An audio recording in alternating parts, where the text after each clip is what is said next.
Bardziej do słońca, żeby mogła troszkę. Tu bardziej. Pokaż się. Taki śliczny chłopczyk jest tu, tak. Aparat trochę ściemny. A weź teraz wyłącz na chwilę, naciśnij.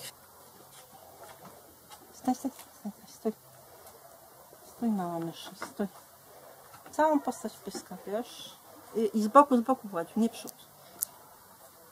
Jaki ma długie oko. Bardziej chodzi cały tak. Tak na wprost. Jaki ma długie oko. Na wprost. Tak. Muszę się pokazać chłopaka ładnie, jak stoisz. A teraz możesz iść od przodu, tak? Obejść go dookoła, stój ładnie. Dookoła go objechać. O, dookoła kolego objechać ładnie. Przecież nie wiem, czy on dobrze stoi przodem, ale to poprawimy łapki. O, teraz będzie ładnie przodem może stoi. Sama muszę zobaczyć, jak on stoi ładnie z przodu. No chyba ładnie. Bardzo. Pokaż się. Niuniuś. Teraz w naturze. Stań. Stań. Pokaż ładnie, jak stoisz. I z przodu go teraz weź.